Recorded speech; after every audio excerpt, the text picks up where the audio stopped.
2020 की आईपीएल में Chennai super Kings playoff में पहुंचने से चूक गई थी। उसके बाद 2021 में आकर के चैंपियन बन गई और 2022 की आईपीएल में भी सीएसके एक बार फिर से प्लेऑफ में पहुंचने से चूक गई थी। तो क्या 2023 में will history repeat itself again और एक बार फिर से महेंद्र सिंह धोनी की कप्तानी में क्या सीएसके हमको चैंपियन बनती हुई दिखाई देगी या फिर धीरे धीरे बेन स्टोक्स को ही लीडरशिप ट्रांसफर कर दी जाएगी? क्या है चेन्नई सुपर किंग्स की स्ट्रेंथ, क्या है उनकी वीकनेस, सबके बारे में पूरी डिटेल एनालिसिस होने वाली है। उसके बाद हम इनके प्लेइंग 11 भी बनाएंगे। So make sure you stick around till the end of this video. लेकिन सबसे पहले आपने अगर अभी तक चैनल को सब्सक्राइब नहीं किया है, make sure you click on the subscribe button, press the bell notification, become part of the family, because एक एक करके सभी टीमों का एनालिसिस तो हम कर ही रहे हैं। मैं आपको ऑलरेडी बता चुका हूं कि एक और सीरीज में आपके लिए प्लान कर रहा हूं और उससे भी इंपॉर्टेंट बात यह है कि 50,000 सब्सक्राइबर्स के माइलस्टोन के हम बहुत ज्यादा करीब हैं। सो show your support and now let's begin with the video. इसके ऑक्शन वाइज पर नजर डालें तो सरप्राइजिंगली अजिंक्य रहाणे के साथ उन्होंने बेन स्टोक्स को 16 करोड़ 25 लाख, उसके अलावा अंडर 19 के शेख रशीद और निशांत सिंधु को अपनी टीम में शामिल किया। वहीं कायल जेमिसन और अजय मंडल जैसे खिलाड़ियों को भी उन्होंने अपनी स्क्वाड में जगह दी। बेन स्टोक्स से पहले वो जेसन होल्डर के पीछे भी जा रहे थे, लेकिन राजस्थान रॉयल्स के साथ बिडिंग वॉर में उन्होंने अपना पैडल उठाने में देर कर दी और राजस्थान रॉयल्स जेसन होल्डर को अपने साथ लेकर के चली गई। लेकिन पिछले साल के मुकाबले में बहुत ज्यादा खिलाड़ियों को चेन्नई सुपर किंग्स ने रिलीज नहीं किया था और यही महेंद्र सिंह धोनी का स्टाइल भी है कि वो अपने स्क्वाड में बहुत ज्यादा चेंजेस पसंद नहीं करते हैं। अगर उनके बैट्समैन पर निगाह डालें तो यहां पर कप्तान धोनी के साथ साथ डेवन कॉनवे, ऋतुराज गायकवाड़, अंबती रायडू, अजिंक्य रहाणे, शेख रशीद और शुभ्रांशु सेनापति को चेन्नई सुपर किंग्स ने अपने स्क्वाड में शामिल किया है। अब सीएसके के कप्तान धोनी हो गए, उसके साथ आपके अगर डेवन कॉनवे की आप बात करो या फिर आप बात करो ऑलराउंडर्स में बेन स्टोक्स की, तो ये थोड़ी सी उम्र दराज टीम जरूर कही जाती है। अंबती रायडू भी उसी कैटेगरी में आते हैं, लेकिन अब धीरे धीरे इन्होंने शेख रशीद जैसे, हांगरेकर जैसे युवा खिलाड़ियों को भी अपने स्क्वाड में शामिल किया है। यानी कि एक नजर इस टीम ने फ्यूचर की तरफ भी रखी है और यह देखना बहुत ही इंटरेस्टिंग होगा कि शेख रशीद को यह टीम कितने मौके देती है। वहीं ऑलराउंडर्स की तरफ चले तो ऑलराउंडर्स की इस टीम में बिल्कुल भरमार मची हुई है। यहां पर रविंद्र जडेजा के साथ Ben Stokes, Moeen Ali, Shivam Dube, Rajvardhan Hangargekar, Dwayne Pretorius, Mitchell Santner, Deepak Chahar, Nishant Sindhu, Ajay Mandal और भगत वर्मा को इस टीम ने बतौर ऑलराउंडर अपने स्क्वाड में शामिल किया है। निशांत सिंधु एक और ऑलराउंडर कैटेगरी में अंडर 19 का नाम है जो आपको शेख रशीद और हांगरेकर के साथ इस लिस्ट में दिखाई दे रहे हैं। वहीं बेन स्टोक्स को कप्तान बनाने की बात भी कही जा रही है, लेकिन मैंने ऑलरेडी आपको एक्सप्लेन किया था एक वीडियो में कि बेन स्टोक्स से पहले ये टीम सैम करन और होल्डर में भी इंटरेस्टेड थी, लेकिन चूंकि वो उन दोनों को नहीं खरीद पाए इसीलिए ये बेन स्टोक्स की तरफ गए और ऐसा बहुत ही मुश्किल है एट दिस मोमेंट ये प्रेडिक्ट करना कि क्या Ben Stokes Chennai super Kings की कप्तानी की चॉइस हो सकते हैं। वहीं जडेजा, बेन स्टोक्स, मोइन अली ये एक ऐसी तिगड़ी है जो कि आपको हर प्लेइंग 11 में दिखाई देगी और ऑलराउंडर से टीम को बहुत ज्यादा डेप्थ भी मिलती है। उसके अलावा गेंदबाजों की तरफ चले तो यहां पर तुषार देशपांडे, मुकेश चौधरी, महीश पाथिराना, सिमरजीत सिंह, प्रशांत सोलंकी, महीश थीक्षणा और कायल जेमिसन को बतौर गेंदबाज इस टीम ने अपने स्क्वाड में जगह दी है। अब आपके चाहे पाथिराना हो गए या फिर आपके कायल जेमिसन हो गए या फिर मुकेश चौधरी हो गए, ये थोड़े से युवा गेंदबाज आपने अपने स्क्वाड में शामिल किए हैं जिनको बहुत ज्यादा एक्सपीरियंस नहीं है, ना सिर्फ आईपीएल का बल्कि डेथ ओवर में भी गेंदबाजी करने का। और एक बार फिर से यहां पर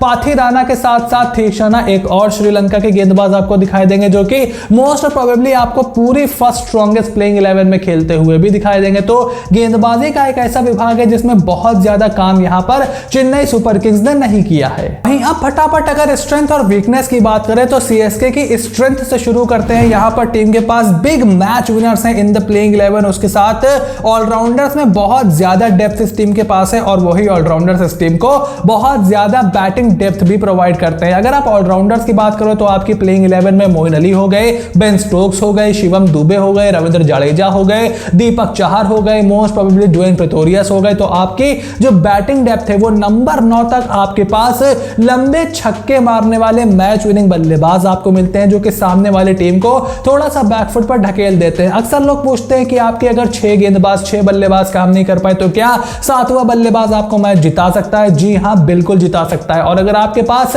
बैटिंग डेप्थ होती है तो जो सामने वाली बॉलिंग टीम होती है उसके ऊपर भी प्रेशर रहता है। अगर आपके पास मान लो सिर्फ 6 अच्छे बल्लेबाज है तो सामने वाली टीम को अगर 2-4 जल्दी विकेटें मिल जाती है तो वो सोचती है अपने मेन बॉलर से एक आधा और ओवर करवाते हैं, एक आध विकेटें और लेते हैं और मैच को यहीं खत्म कर देते हैं। लेकिन जब आपके पास बैटिंग डेप्थ होती है तो सामने वाली टीम को यह परेशानी होती है कि अगर मैंने अपने बॉलर्स के ओवर यहां पर खत्म करवा दिए मेन बॉलर्स के, तो जो इनके नीचे आने वाले बल्लेबाज हैं वो भी आने वाले समय में 3-4 छक्के मार करके अंत के ओवरों में आपकी टीम के सामने बड़ा स्कोर खड़ा कर सकते हैं। और यही चेन्नई सुपर किंग्स की एक बहुत बड़ी ताकत भी है। लेकिन अगर इस टीम की वीकनेस की तरफ अगर हम चले तो lack of pace bowler team की एक बड़ी वीकनेस है और वही टीम को डेथ बॉलिंग को भी वीक करती है। उसके साथ साथ इंजरी और एज कंसर्न भी इस बार भी चेन्नई सुपर किंग्स के साथ बने हुए हैं। चाहे आप अंबती रायडू की बात कर लो, चाहे आप खुद कप्तान धोनी की बात कर लो, इवन बेन स्टोक्स को आप उस लिस्ट में ले लो, उसके अलावा दीपक चाहर को आप ले लो। ये ऐसे खिलाड़ी हैं जो कि या तो उम्र के दूसरे पड़ाव पर चले गए हैं या फिर इनके साथ इंजरी कंसर्न्स लगे रहते हैं। बेन स्टोक्स की तो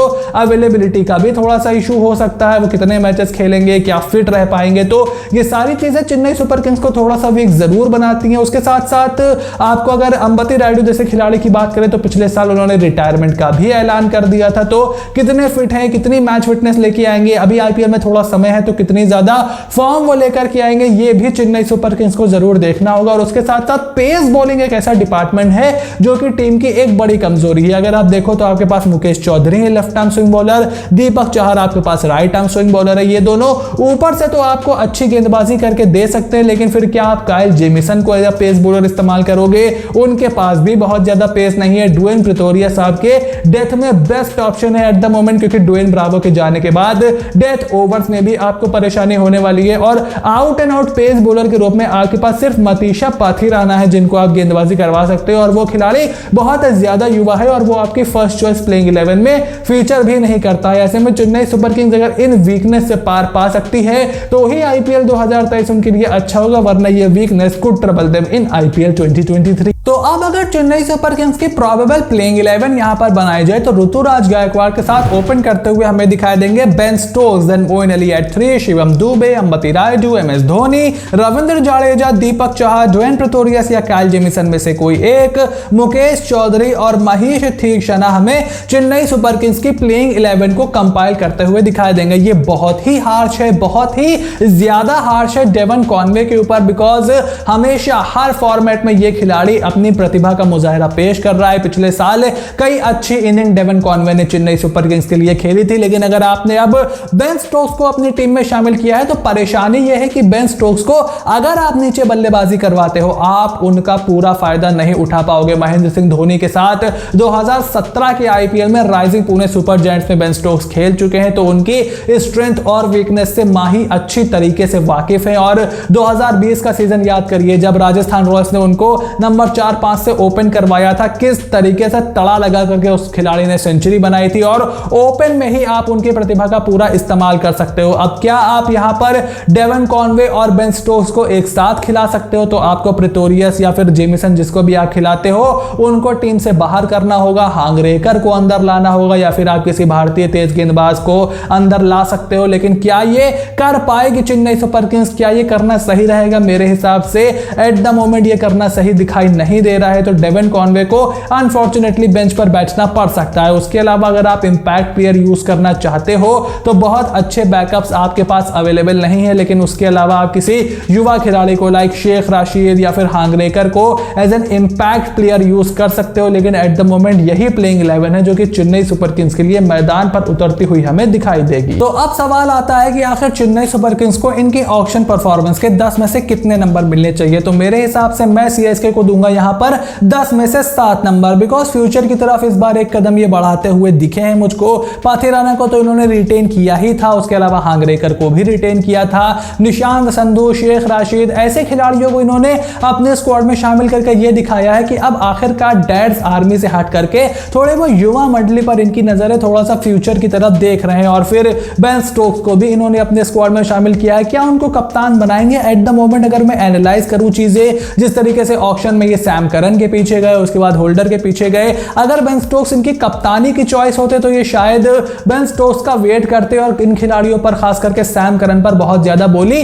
नहीं लगाते। लेकिन बेन स्टोक्स की तरफ अगर इनको शुरुआत से जाना होता तो फिर ये होल्डर पर भी बहुत ज्यादा नहीं करते। तो अभी मुझे कहना थोड़ा सा मुश्किल है, हो सकता है धोनी अगर उनसे थोड़ा इंप्रेस हो जाए इस आईपीएल में तो मे भी बेन स्टोक्स आपको लीडर बनते हुए दिखाई दे, लेकिन मुझे ये भी थोड़ी सी चांसेस कम लगती हैं कि किसी विदेशी खिलाड़ी को चेन्नई सुपर किंग्स अपनी कमान देंगे। तो एट द मोमेंट 10 में से 7 नंबर मैं इस टीम को दे रहा हूं। बॉलिंग इनकी थोड़ी सी कमजोर है, लेकिन जब थाला धोनी के हाथ में कमान हो तो कोई भी बॉलर कमजोर नहीं होता। तो चेन्नई सुपर किंग्स की इस पूरे स्क्वाड रिव्यू पर आपका क्या ओपिनियन है? Make sure to write it in the comment section down below कि क्या आपके हिसाब से 2021 में जिस तरीके से ये चैंपियन बने थे, क्या एक बार फिर से 2023 में चैंपियन बनेंगे? पिछले साल बाहर हो गए थे। फटाफट से अपना ओपिनियन कमेंट बॉक्स में लिख करके जरूर बताइएगा। आई होप वीडियो आपको एंटरटेनिंग और इंफॉर्मेटिव लगी होगी। अगर ऐसा है then make sure you click on the subscribe button, press the bell notification, become part of the family because IPL 2023 की कवरेज तो लगातार जारी है ही। अब धीरे धीरे हम इंटरनेशनल क्रिकेट की तरफ भी वापस आएंगे। So you have to stay tune for everything that is coming your way and I will see you soon in the next